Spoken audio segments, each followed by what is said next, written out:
Good evening, everyone. Welcome to Economi in Place Overview Scrutiny Committee tonight, Wednesday, the 19th of November 2025. May I make members aware and those attending that the meeting will be live streamed and recorded and will be available for viewing after the meeting. Should the live stream fail, the meeting will continue and a recording will be available through the Council's website following the conclusion of the meeting. Can I remind members that translation facilities are available? And if you want to make use of the facility, please select the English language option on the microphone delegate unit if you in the council chamber, and for those attending remotely by clicking the audio settings tab and selecting English. For those of you wishing to speak in the council chamber, please press your microphone push to speak button, which is located at the bottom of the microphone console. And similarly, for those attending remotely, please press the push to speak tab. Do not use the yellow hand function. This should be only used if you wish to come in on a point of order. For those attending remotely, please note that those in the chamber will be unable to use the chat facility. Remote attendees, if you do need to leave the meeting temporarily, please pop a message in the chat function so that the Democratic Services Officer is aware.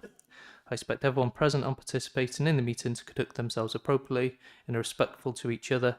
That applies to members, officers and members of the press and public attending. When I open up a debate to members, I'll ask committee members to speak and put their questions first, and then I'll ask non-committee members to push the buttons to request to speak, followed by cabinet members. It would be helpful if members could ask all their questions in one go, and whilst I do not wish to stifle any debate, can I remind members that any questions should be focused on the subject matter and avoid repetition. In order to maintain your place in the speaker queue when asking a question, please leave your microphone on until you've received a response and ask any supplementary questions. Thank you. Okay, so agenda item 1, apologies for absence. Apologies have been received from councillors Charlie McCoubrey and Harry Saville. Lovely, no speakers. Item 2, declarations of interest, Code of Local Government Conduct. Any declarations for tonight? Give you a minute or so. Doesn't look like it, so I'm going to. Oh, if I could. Yeah, I don't know if this we need to declare it, but I'll be presenting the minutes for the North Wales Police and Crime panel. I'm a member of the panel. Okay, thank you. Just for noting. Thank you. There are no urgent matters tonight for agenda item 3. So we're going to go to agenda item 4, which is minutes, and we're going to approve and sign a correct record of the minutes of the previous meeting. These are pages 3 to 7 in the report pack. Have we all had time to go through these, and would anyone like to propose the minutes this evening? Councillor Mandy is going to propose in the chamber. Do we have a seconder for that? Councillor Chris? Thank you very much. So we're going to go for a vote, and we're going to go for a show of hands tonight. Okay, any abstentions? And any against? Thank you, they've been passed. So agenda item 5. This is the minutes of the North Wales Police and Crime panel for information. This is at pages 8 to 15 in the report pack. Do know that Councillor Allen in the chamber is a member of that, as he's just told us in the interest. I'm wondering if you'd like to introduce those or... Yeah, well, it's similar to the minutes of the last meeting. That I would hope that all members have had time to read through, so I will just propose that we receive the minutes of the Police and Crime panel as written. Thank you very much, Councillor Allen. We've got Councillor Chris wishing to speak. Did you have a red on yourself? No, oh, apologies.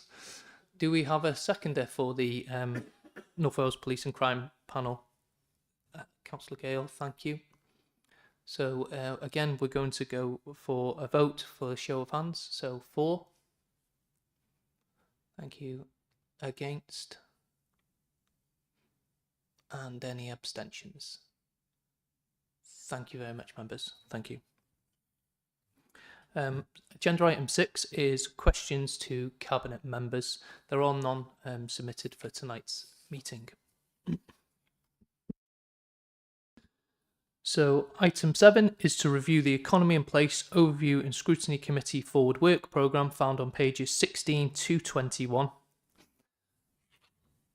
And we are looking to propose those. So if you'd like to have a look through those if you haven't already. Do we have anyone questioning those? We have. Sorry, if I could bring in Councillor Carr, David Carr, please. Yeah, thank you, Chair. Looking through the forward work programme, we've got an item on recruitment and retention of staff in social services. What we haven't got is recruitment and retention of staff within the ERF. We've had real problems with staff, particularly doing the refuse and the recycling, that we're not able to retain staff. And I did actually suggest that we paid more money, but apparently it's actually aligned to other jobs in the council. You know, I did ask that question, but we do need an urgent report on it because I think it is a real problem. It's a problem the residents do notice. Well, you know, so if we could do that, I'd be very grateful. If we look at the recruitment and retention of staff in the ERF, if that can be included in the forward work programme. Thank you. Do we have sorry, Councillor Chris from committee, if you can just press your button. Just a point of order, Chair. The council agreed earlier this year that following the review by Democratic Services of the Constitution, that items couldn't be raised from the floor. If somebody wants to place an item on the forward work programme, they should fill in the appropriate forms for that. So the ability to raise issues from the floor for inclusion on the forward work programme doesn't exist yet. So, Councillor David, with what Chris has said, it is factual, and so if you wish to look, obviously not being a committee member, if you wanted to raise that by the appropriate channels, it would be considered by committee. But I'm sure speaking to a cabinet member of ERF or officers, they could also possibly give you some information on that. Yeah. Thank you for that. Yeah. Thank you for that, Chair. Is there a legal officer on the platform with you that can confirm, obviously, what Councillor Chris is saying? Can we have confirmation of that by somebody on the platform? Not this. Have we got a legal officer? We don't have a legal officer here, Councillor Carr, but you're more than welcome to refer this to Matt, our monitoring officer. Yeah, I will do it. It's something I wanted to raise. Just to reiterate, I'm not saying what Councillor Chris is saying is wrong. It's just that it'd be nice if we had confirmation. Yeah, of that. just to confirm. That's all. Just to confirm, as you're not a committee member, you're not a member of this committee, you can't propose things for the forward plan. I'm going to pass you over to Peter Brown, who's going to give you some advice. Okay, thanks for your help. Yeah, Councillor Carr, I can confirm what Councillor Chris has said is correct. There's a topical, can't remember what the form is, the topic selection form, which needs to be completed, and then I think that's then considered by the various chairs of the scrutiny committees.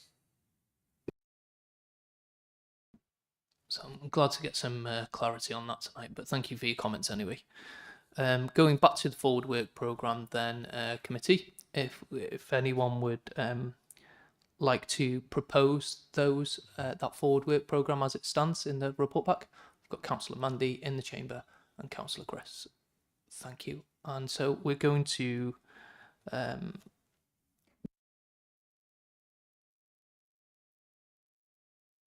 I'm going to, just before I go for the vote on that, I'm going to refer us to the combined forward work programme, which is also pages 22 to 24.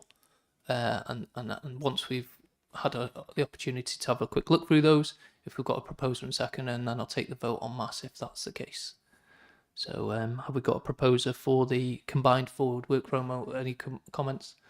I've got Councillor Cathy Augustine online and Councillor Mandy again in the chamber. Thank you. So en masse, both combined work, the combined work programme and the Economy in Place Overview and Scrutiny forward work programme. We've had a proposer and seconder for both. So if I could take a vote on those, please, with a show of hands. Thank you. Any against? And any abstentions? Thank you all. That's been passed.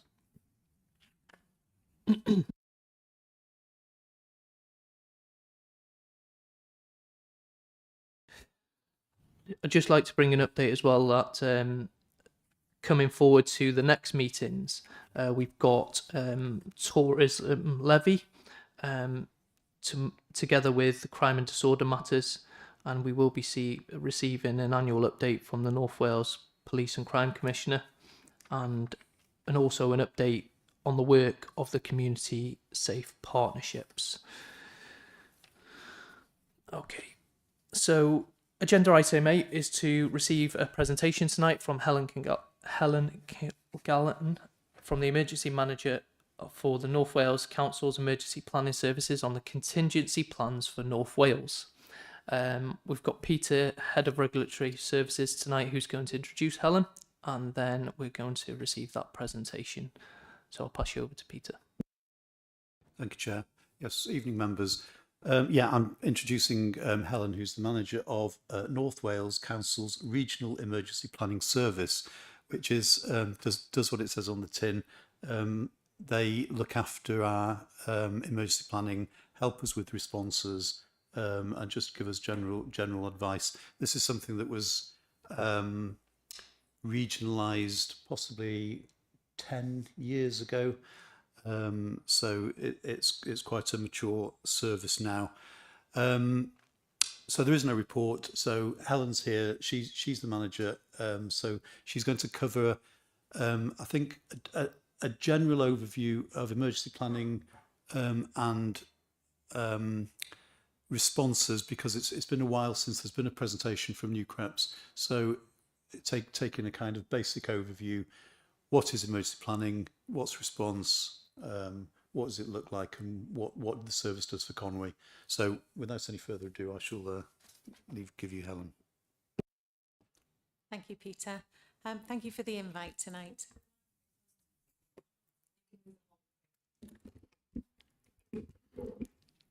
Okay, I hope everybody can hear me. If we can put the slides up, thank you. I've just, as Peter says, come with an emergency planning update just to give you a bit of background. Next slide, please. So as Peter says, the regionalisation of the service took place in 2014. The 6 local authorities had 6 emergency planning services, and at the time we were looking to regionalise to save money.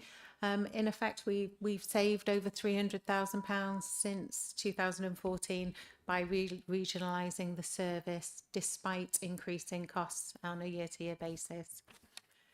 Next slide, please. So the aims of this evening are on the slide, as it says. I really want to talk through some of the legislation so you know why we're here and what we do and our statutory responsibilities.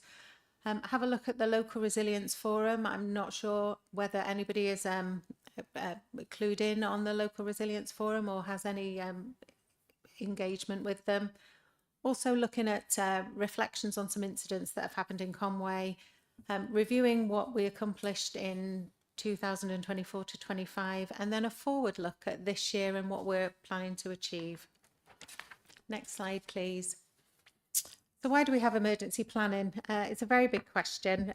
Prior to 2004, the legislation was very old and dated. We had the Emergency Powers Act of 1920 and the Civil Defence Act of 1948. There were a number of incidents in the early 2000s. We had significant flooding, foot and mouth, and also the fuel dispute where we were queuing for fuel. And obviously we had the increased threat of terror from 9/11, which exposed vulnerabilities for most nations. There was a need for modern civil protection arrangements, so the government commissioned work to develop a response system. We were looking to clearly define roles and responsibilities, establish a legal duty for emergency planning and risk assessment, and making sure that central government could act during catastrophic events. The legislation is the Civil Contingencies Act. Next slide, please. One of the main things that the Act did was create some specific wording. There's a specific definition of emergency and major incident, and this was to set clear boundaries for when special powers can be used. The Act outlines specifics for responders and when and how they can act, what type of events, and lays out the duties of responders and holds them accountable. The Act's divided into 2 parts.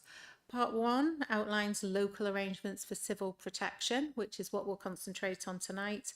And Part 2 provides emergency powers for government to use in extreme circumstances. I was surprised that they didn't enact emergency powers under this legislation for COVID, but they did under a Health Act.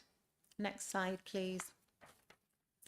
So part of the Act defines core responders. So we have Category 1 responders as listed, emergency services, governments, government agencies and the NHS.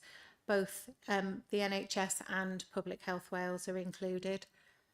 And Category 1 responders are the core public services at the heart of emergency preparedness and response under the Civil Contingencies Act. They have a role to plan and respond to major incidents to protect life, property and the environment. They have a statutory duty to ensure that they're assessing risks, planning for emergencies, sharing information, cooperating between agencies, ensuring they have business continuity plans in place and making sure we're communicating with the public. Local authorities also have an extra duty in comparison to every other Cat 1 responder, which is looking after the third sector and making sure we're providing business continuity advice. Next slide, please. So Cat 1 responders are supported by Cat 2 responders, and these are partner organisations who are supporting under the Civil Contingencies Act. Whilst they don't typically lead response to emergencies, they play a vital role in supporting Category 1 responders and ensuring continuity of supporting and essential services. They have a responsibility under the Act to cooperate with responders and share information. Now here we've had a few new ones added in the last 12 to 18 months. The Met Office, they were never a Category 2 responder. They have been upgraded, which is really positive. And what was the Coal Authority, the mining organisation, they've both been added. Next slide, please. Under the Act, it also encourages a mechanism to support the duty to cooperate. Local resilience forums are multi-agency groups established on the police force area. Their role is to bring together Cat 1 and 2 responders, making sure they're planning, preparing and responding to emergencies. They oversee the North Wales Community Risk Register and multi-agency emergency plans. Both the Cabinet Office and Resilience Standards reinforce the role of the Local Resilience Forum and the coordinating body for local resilience planning. The North Wales Forum is one of 4 Welsh resilience forums. Work is undertaken by the subgroups and then escalated through the coordinating group to executive, which is chaired by the Assistant Chief Constable Chris Allsop. Work is allocated through the groups and everything is based on the risks and emerging themes from either incidents or exercises. It's about taking a proactive approach to learning, making sure we're training and exercising together so that when we're responding, we have that coordinated approach, but also making sure that we're listening to some of the lessons learned from other incidents as well as our own, making sure we're embedding that in future planning and learning. Next slide, please. So looking at the main risks in North Wales, I would imagine flooding, severe weather and a pandemic doesn't surprise anybody for being up there. Every nation faces risks impacting on people, the economy, infrastructure and security. We have natural disasters, but also man-made threats from terrorism and industrial incidents. Effective mitigation involves identifying risks early and developing strategies to reduce the impact. Collaboration across government sectors, private organisations and communities is essential. By planning ahead and staying informed, we can protect lives, safeguard national assets and ensure a quicker recovery when emergencies do occur. So how do we risk assess in North Wales? The UK produce a strategic risk assessment which lists all the risks there are to the UK. From there, that's looked at by Welsh Government risk experts, and from there it comes to the Local Resilience Forum where we complete the community risk register, which is the document demonstrated on the screen there. Next slide, please.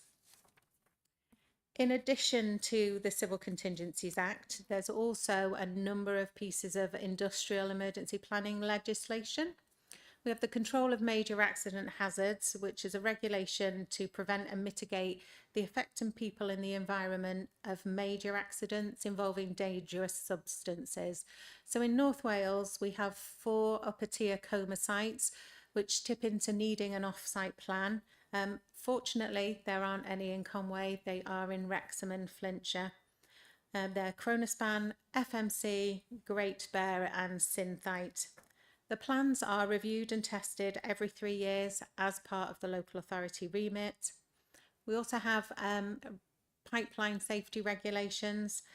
They're an important piece of legislation, making sure that all pipelines that are high pressured, all local authorities have a major accident hazard plan to accompany that pipeline in case of emergencies.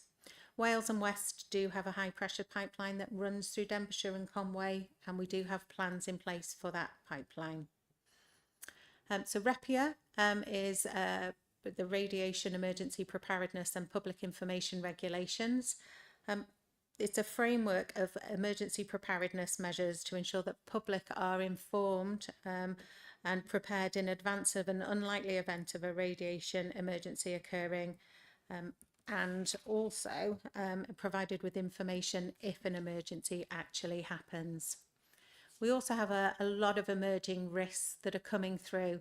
We have a carbon capture pipeline that's planned for North Wales as part of Project Skylark. It's a national government initiative, and that will be coming through Flintshire. So there's lots of work on that because there is no legislation that applies to carbon capture pipelines currently.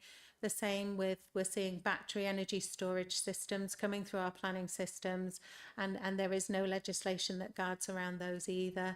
In the future, there's also plans for a hydrogen pipeline to use in industry. So all of these things are emerging risks, which we're keeping an active watch on and making sure we're petitioning governments to have legislation in place before we have these in North Wales.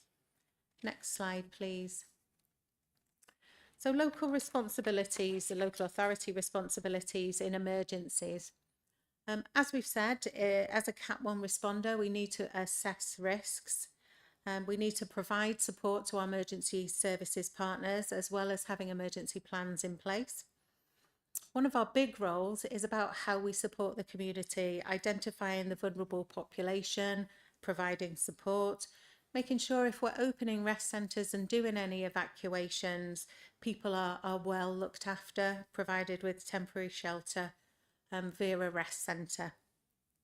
Care and welfare support is predominantly down to local authority, and this is one of our areas where I think we excel. Warning and informing, we work really well with our multi-agency partners, making sure we're cooperating, sharing information, but also republicising information of our partners. When the fire service are alerting of incidents, we reshare that information on our social media channels. Provision of plant materials, other demolition, maintenance, whatever is required as part of the ongoing response is assisted by the local authority, as well as provision of temporary mortuaries and providing advice on environmental health issues, food safety, and also dangerous buildings. The responsibility for Category 1 responders are making sure that the recovery process is in place and the affected places, people are returned back to a new normality as soon as possible. We've already talked about the local authority having an additional section under the Act around business continuity support, and we ensure that we're offering that through the voluntary sector, making sure that all businesses have business continuity plans in place. Next slide, please. So how do Conway respond? This is the response structure that we've recently implemented in Conway. So there are groups around the outside that look at the risks. So we have, I can't see from here, Peter, but is it the IT group, IT and cyber group? Obviously, this is a growing risk, cybersecurity, ransomware. We see it on a regular basis. It's a weekly topic in the news. And we also have the threat from Russia of cyber attacks. So a group dedicated to this risk is imperative at this time.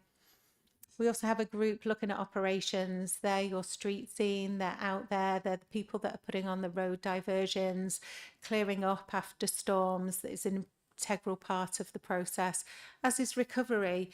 Quite often in response, we switch to recovery, and that's automatically passed to the local authority.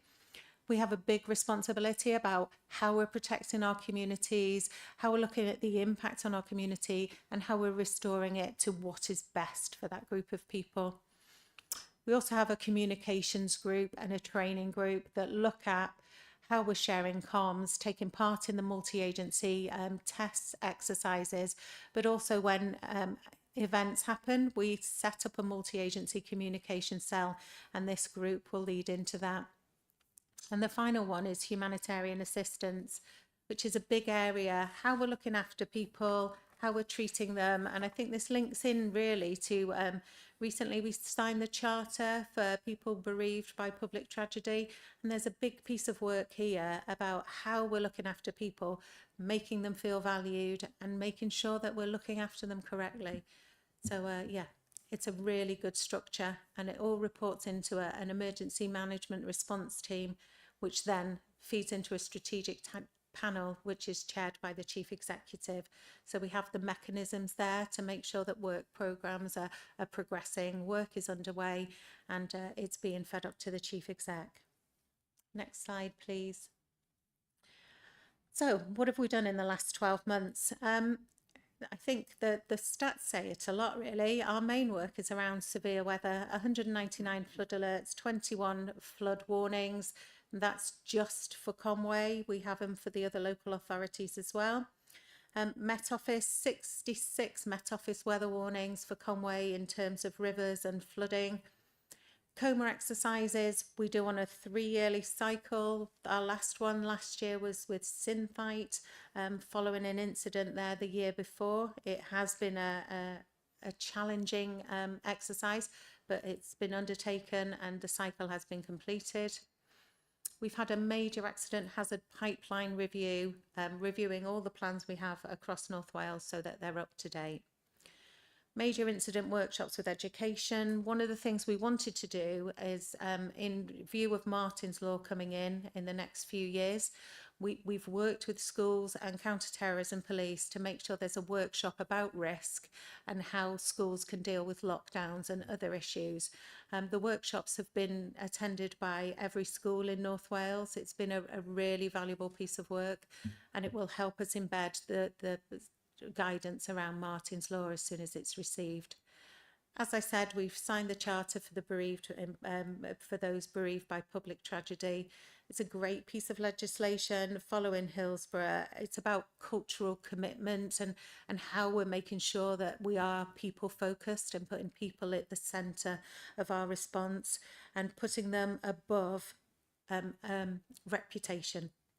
If we've done something that isn't as it should have been, it's about holding our hands up and having that open, transparent conversation. Training and exercising forms a large part of our brief. Exercise Viper is noted up there. That's the annual exercise last year for the Conway tunnels. We also deliver Wales Gold every year with our multi-agency partners and some facilitators, and that's attended by strategic officers from all emergency services and Category 1 and 2 responders, and JESSUP, the Joint Emergency Services Interoperability Procedures. We look at that, we look at how local authority fit into that, and we make sure that they're included in the multi-agency training so that when we respond, we have people on the ground, they are working with our multi-agency partners. Next slide, please. So priorities for the coming year. Some of these I'm pleased to announce have been completed. We've taken part as part of the Mass Fatalities Plan Review for North Wales. It's a big document. Mass fatalities is not something that most local authorities discuss, but given the Grenfell fire and the mass fatalities incident. I think it's right that we have a plan that's up to date and fit for purpose. Our health partners have been paramount in pulling that together. It has now been signed off. We are seeing a big risk about the bridges to Holyhead over the Menai Strait. We have seen the restrictions on the Menai Bridge and the closures on the Britannia, and it's what we do in emergencies when that is the case. We have done a framework document that's a multi-agency framework document on how we'll deal with that. And currently we're working with Welsh Government on stacking plans for the lorries. Where are the lorries going to go if we can't get them across the bridges? Recovery, as I said, local authority predominantly lead on recovery. We have completed the regional recovery plan, and that now will be tested, embedded, and we'll be exercising it in the coming months. We have a large coastline in North Wales, so a coastal pollution plan that's fit for purpose is a big tick in the box for us. We are working on it. We have a draft. It's out for consultation with our multi-agency partners, and it will be fed through the local authorities for sign-off prior to it going to the Local Resilience Forum for ratification. As we've discussed already, humanitarian assistance is one of the things that comes out time and time again. We look at the inquiry from Manchester Arena, Grenfell, other incidents, and it's best practice that we're putting people at the centre of everything. We noticed that in the water incidents that have happened this year, making sure that we're incorporating the ethos of the Charter, but also learning from other incidents. Performance management system. So that's a performance management system so that we can report on what we're doing in a more effective way to the local authorities. We're using, we're hosted by Flintshire as a local authority, and we're using their performance management system, and we are just finishing testing it before we roll it out. Training and exercising database. We see in the inquiries quite a lot that people are asked about why they are acting in a specific role, how they're trained, what training and exercising they've undertaken. So we have created a database so that all the local authority staff will have a training record with us, so that it will dictate what people have done, when it's out of date, and we'll be able to report to the local authorities on their staff. Next slide, please. So some of the things we face on a regular basis, adverse weather happens on a regular basis. We have seen red, amber, yellow warnings that amount to more than that we thought they would be. Flooding is a huge issue in North Wales. We see school closures, service closures, the pressure of gritting, winter maintenance, and the care sector and the pressure on them in severe weather, making sure that staff can get to work. And opening rest centres where we need to.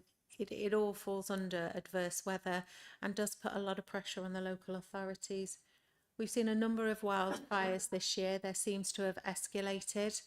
So that's one of the things we're doing. We're taking part now in a multi-agency working group, looking at how we address wildfires and how we work together as a multi-agency group.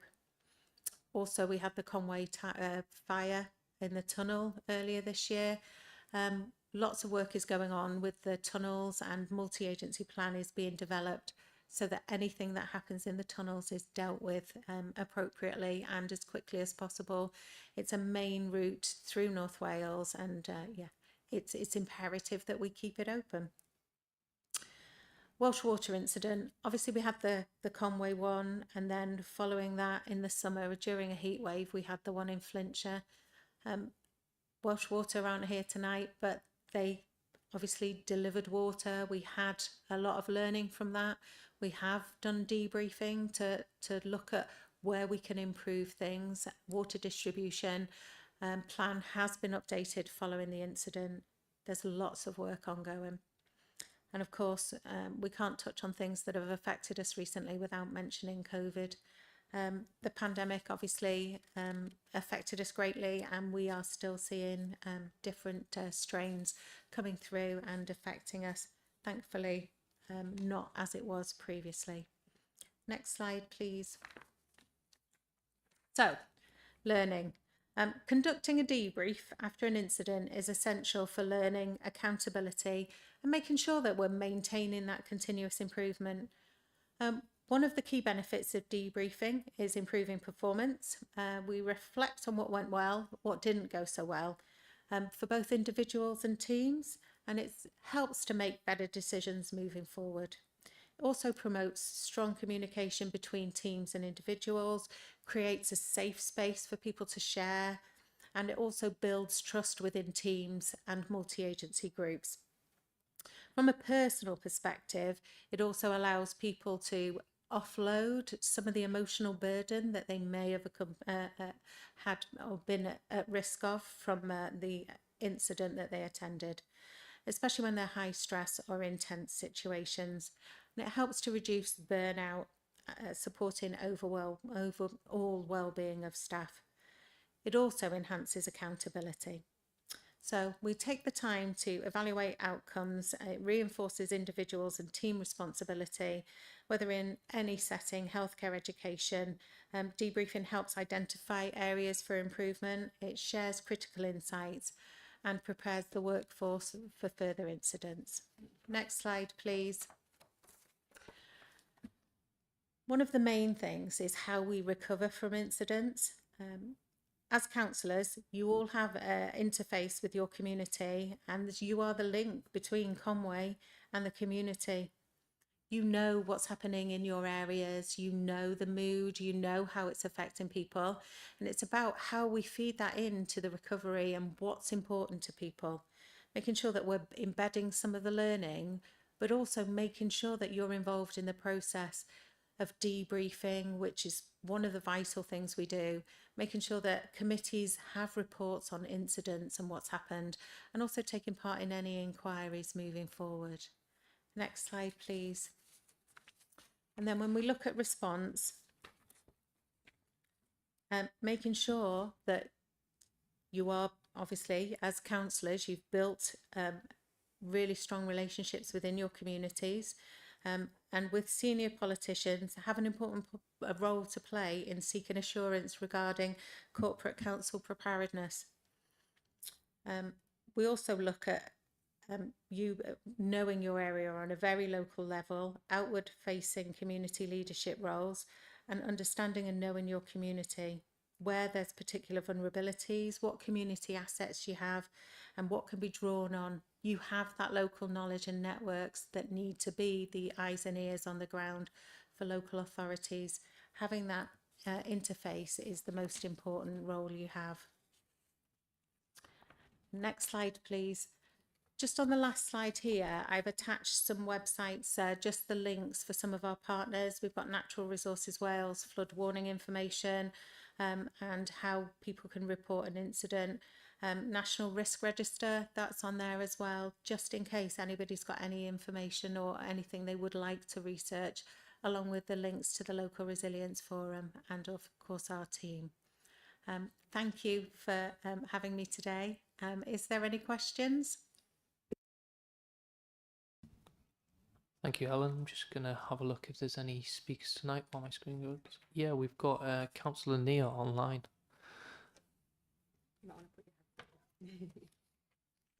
Oh, Councillor Nia, we can't hear you. Oh,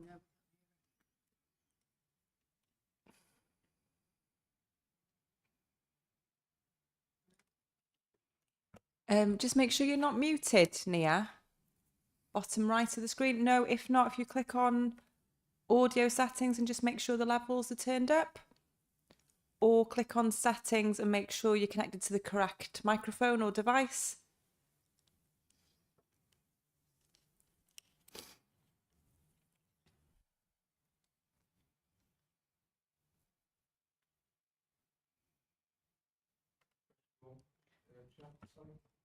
Shall I ask? I'll ask Bedwin to give you a quick call, Nia, and we'll go to somebody else while we're trying to resolve it. Yeah, she can. If we can't resolve it, she can do it. Yeah. Any other speakers tonight? I'll bring in Councillor Chris. If you could press your mic, thank you. Thank you, Helen, for your report. It's very comprehensive. However, one thing that I didn't see in there is when you're undertaking your roles and you're doing the liaison with the various offices and things like that. If you come across issues within the delivery or within the thing that how do you report that back through the various channels to ensure that the departments that need that information to review their service and ensure it is operating at its best ability, to the best of its ability? I'm keen to understand that, because I'm sure you come across a lot of stuff where things could have been done better. We would take it through the working groups, the subgroups, if we felt that there wasn't something, and also escalate it to Peter as our lead contact, for Peter obviously to raise internally. Thanks. Yeah. I can also say if it's an escalating or more serious incident, then the Central Emergency Management Response Team would have been convened. So any issues would be reported up into that, which Green chairs. So any problems could be dealt with and fed back down the chain that way. Great, thank you. Thank you both. We've got Councillor Sam online who wants to come in. Same issue, Sam. We've got a microphone issue. I think Berwyn's still on the phone with Nia at the moment. Yeah, if just ensure that you're not muted. Yeah, no, I'm not. There we go. Can you, got it now? Yeah, we got you now. Yep. Okay, thank you. If it's any help, I did just go back into my audio settings, go to floor, and then go to English. If that's any help for anybody in the future. Sorry, thank you for the presentation. I just wanted to ask for a widespread or a regional emergency. Do you have access to the, I can't remember what they call it, but you know, when we get that alert on our mobile phones that lets us know that there's something nationally going on. Fortunately, we've only had test alerts so far, but if there were widespread incidents and you needed to notify people quickly, is that the sort of system that you also have access to, please? If there was an issue that was significant and required that level of response, we would have established some through the local resilience forum and our response teams. We have tactical coordinating groups and strategic coordinating groups, which are the multi-agency groups. The strategic coordinating group can request that an emergency alert is sent out. We have only seen one in North Wales, which was other than a test, which was for the red storm warning for Storm Dara. That was issued. So we have seen it and used it. So, yeah. Okay, thank you. Great question, thank you. I'm just looking to Councillor Nia to see if we've had any resolution on her audio. Oh, while we wait, we'll bring Councillor Chris back in. Have you got another question, Councillor Chris? Oh no, no. It hasn't gone off. No, I didn't have another question. Nia, would you like to? No, we can't hear you now, unfortunately. Would you like to put your question in the chat? And while you look to do that, we'll bring in Councillor Mike. Hi, can you hear me? We can. Can you hear me there? Yeah, that's fantastic. Thank you. My screens keep freezing. The video keeps freezing. But my query is around cybersecurity. We've seen some really high-profile victims of cybersecurity, and I'm just wondering whether you plan to have an exercise or how prepared are we for, say, a major cybersecurity issue with local government. And thanks for the presentation as well, Helen. So there is a Wales, all Wales cyber exercise planned for the new year. And Peter, I think, is there some planned within Conway? Yeah, we've been doing a lot of work around preparedness for that, Mike. First of all, obviously there's the IT security tech bit, which they're keeping up to date, and we've had a cyber kind of incident team set up, myself included, some members from IT and senior management. I've been working through the issues. Sean Ed in audit is working through a national framework of work. So there's a lot of work going on around it. We've all the senior management team have had 2 exercises, cyber exercises. So that's happened. That's been banked, and we're looking to set up something in the near future to test our business continuity in the event of a cyber attacks. Obviously, you know, if everything goes off, what do services do? You know, that sort of thing, to test their service plans in the event of that. So a lot of work going on, and yes, some exercises have taken place, some are being planned.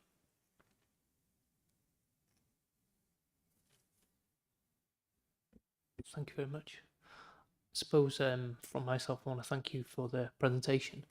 You know, this is multi-agency, and my concern, and I hope it's something that you bring concerns up a lot, is the finances around this, and making sure that we can, because the people will bring a call to arms. All those services will be there, including community leaders and people of the community supporting in times.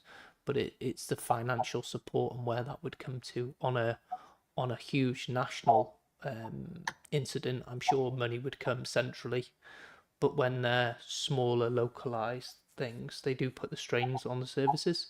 So how does that look, and how do you voice your concerns of the resilience financially, really, if that's something you can? So there is a scheme within Wales, it's the Emergency Assistance Scheme, and basically if you are responding to an event or an incident, if you spend more than 0.02% of your budget, you can claim anything above that back through the Welsh Government scheme. But obviously you have to hit that threshold first, and if we have a number of incidents that lead just below the threshold over the course of a winter, it does impact. Obviously, Welsh Government funding is done centrally, but we do petition the resilience wing of Welsh Government for more funding for local authorities in response. Thank you. Just looking at the speakers, we have Councillor Stephen who's wanting to come in. Yeah, can you hear me? We can. Oh, brilliant. Yeah, I'd just like to give a big thank you to Helen for the presentation today. And it's not really a question, just an observation. I think what we saw during the water crisis, that communities actually came together and they helped everybody. The most vulnerable people were looked after by local communities, the community councils and the town councils. So hats off to all of those people who helped during that water crisis, because without them, we would have been in serious trouble. But thank you, Helen, for your presentation today. We now have Councillor Nia's question in the chat, and we're going to have that read out for you now. Yeah, I'll just read that out from Councillor Nia. I wanted to ask which procedures are in place for traffic management for when the A55 is shut, especially in relation to the build-up of traffic on the A470 in places like Llanrwst.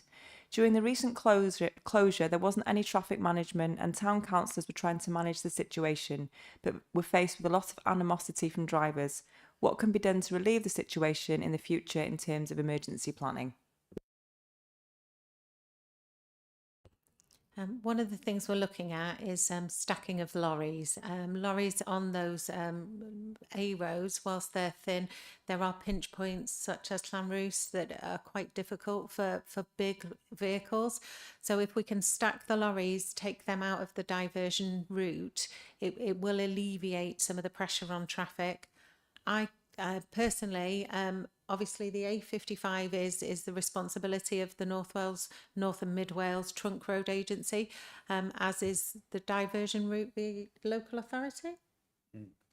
So I don't work for either, so I don't think I'm probably best placed to comment on the running of the A470. My understanding is that we'll be ongoing to review what happens in the event, because as Helen said earlier, it's happened twice this year.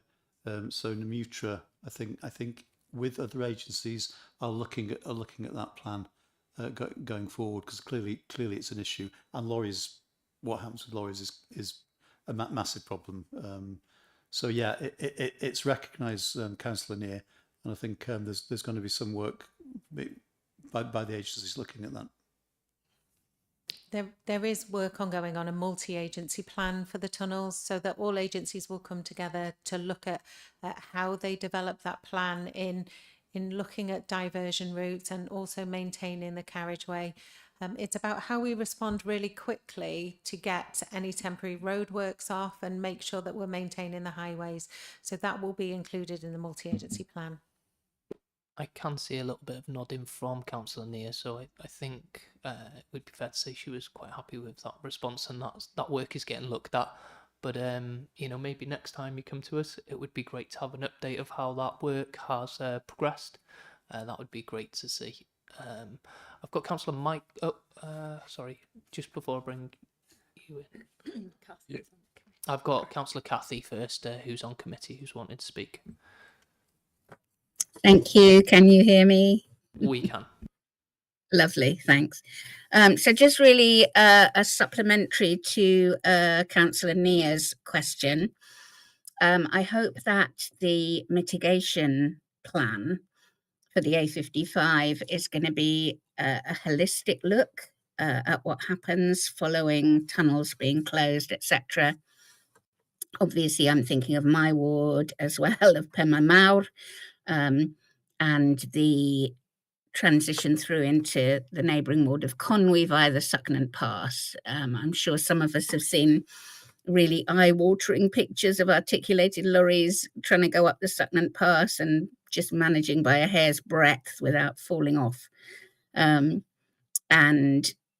really, it's so important to put something in place prior to the Puffin roundabout to make sure that unsuitable vehicles are not racing through villages and up the Sucknant Pass. So just building on what Nia asked, I hope that is going to be a holistic plan across our county when that comes through. Thank you.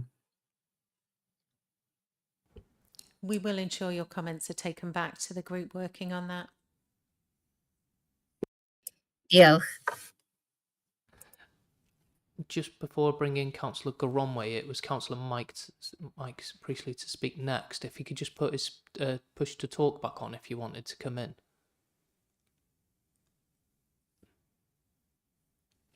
Yeah, can you hear me? Well, I can, yes. Yeah, okay. I think that'll be possibly a job for me. I sit on the Trunk Roads Agency representing Conway.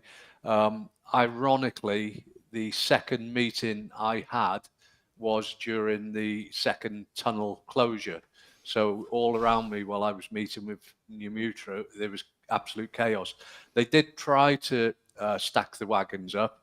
And I know Conway sent out some teams to try and help with diversions. I think we suspended some roadworks, but I think what's going to come from that is, as Kathy says, a more holistic approach. And I'm wondering if you give me a little time, and when the time's right, that I perhaps bring an officer from North and Mid Wales Trunk Roads Agency to your committee chair to explain how far they've got on that. Maybe if I could do that, maybe that would help this committee. Yeah, I see a lot of nods, so thank you for the comment. I've got Councillor Cathy wanting to come back in. Yeah, thank you. I wonder if that would be an appropriate presentation to MIDIF, actually, because it does affect so many of our wards. And it's always hard to get hold of Namitra people. Yeah. So if you thought that was appropriate, you know, they would speak to a number of people at once. We also have midif recorded for people who can't attend. I do think it is of that level of importance to us, if that's appropriate. Thanks.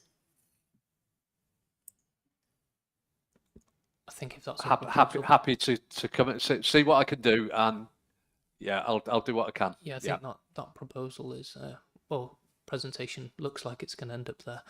Just before, again, but I know you've been waiting, Councillor Gromway, but just need to bring in committee members, so I'm just going to bring in Councillor Allen first. Yeah, thanks, Chair. I'll be brief, but it would be remiss of me during this conversation not to mention the issues we have with Abergele, as we run parallel with the A55, and any closures there, it just gridlocks the whole town. Again, a lot of heavy vehicles running through a small town, so I'm sure that'll go on the notes. I can see Mike's writing something down, hopefully. So if we can make sure that area is included as well. Thank you. Yeah, thank you. And thank you for being patient. If I could bring in Councillor Gromway now.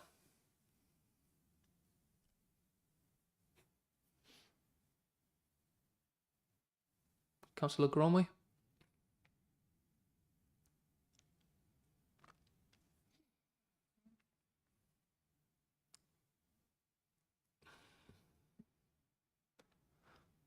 Looks like. I can't even see him. Oh. Yeah, it doesn't look like we're getting Councillor Gromway's comments tonight unless he's got anything. We've got Councillor Nia coming back on.